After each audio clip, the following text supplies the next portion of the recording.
NATO देशों का दावा है कि रूस ने न केवल इस युद्ध में अपने हजारों सैनिकों को गंवाया है, बल्कि जो मारे गए हैं उनमें बड़ी संख्या में रूसी जनरल्स भी थे। पश्चिमी देश दावा करते हैं कि रूस के फौजी इस कदर नौसिखिए हैं कि रूस के बड़े कमांडर्स को युद्ध लड़ने के लिए आगे जाना पड़ा है और वो मारे जा रहे हैं। अगर ये सच है तो रूसी सेना के लिए बहुत बड़ी क्षति।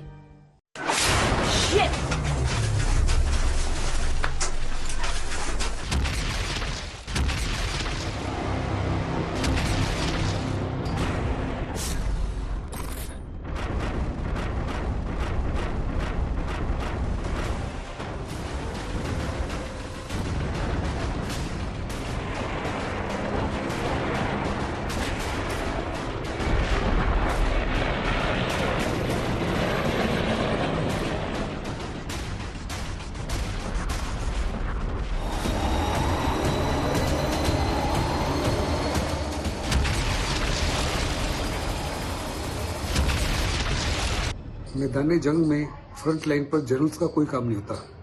जनरल्स का काम होता है ऑपरेशनल प्लान्स बनाना, जिनको जूनियर कमांडर्स जो हैं फ्रंट लाइन सोल्जर्स के माध्यम से एग्जीक्यूट करते हैं। फ्रंट लाइन सोल्जर्स ही सबसे आगे होते हैं और उनकी कोशिश होती है कि उनके कमांडर्स के बनाए हुए प्लान जो हैं उनके द्वारा वो दुश्मन के ऊपर हमला करें और दुश्मन के ऊपर हावी हो, दुश्मन को बर्बाद करें।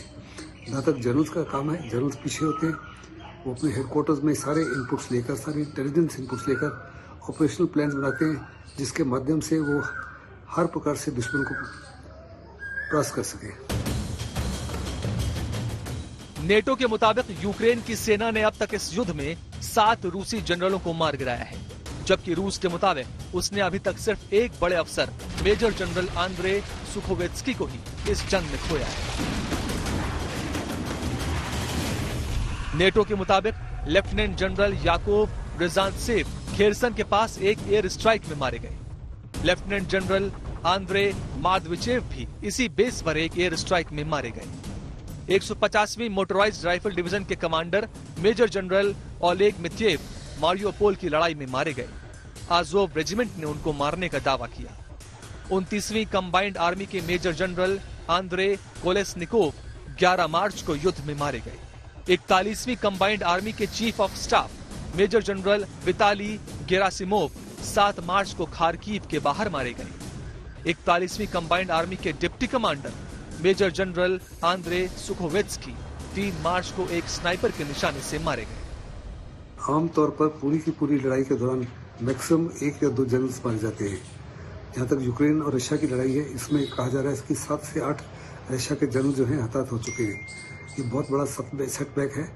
साफ तौर पे दर्शाता है कि ट्रुप्स का मोरल और मोटिवेशन डाउन है, लीडरशिप पुअर है और इतने बड़े पैमाने पर जनरल्स का मारा जाना एक बहुत बड़ा सेटबैक है। मेरा मानना ये रहा है और आपने सुना भी है कि यूक्रेन की फोर्सेस का मोरल बहुत हाई है और उनकी लीडरशिप ने बहुत अव्वल दर्जे की लीडरशिप दिखाई। रूस की फौज का मोरल काफी लो है। 7 लेफ्टिनेंट जनरल्स, मेजर जनरल्स को कैजुअल्टी एक कम समय में एक अच्छी लीडरशिप, प्रोफेशनल लीडरशिप नहीं दिखलाती है। तो ये जो रूस कई जगह से हट रहा है, कीव से या चेन्नई से, इसको मैं टैक्टिकल विड्रॉल भी मान सकता हूँ।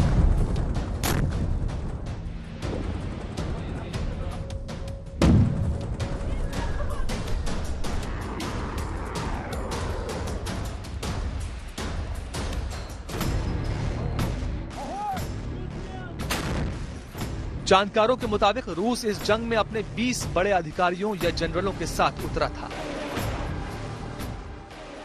और अगर यूक्रेन के दावे सच्चे हैं तो 7 जनरलों के मारे जाने का मतलब है कि रूस के 20% जनरलों की मौत हो चुकी है। इसके 2 मतलब निकलते हैं।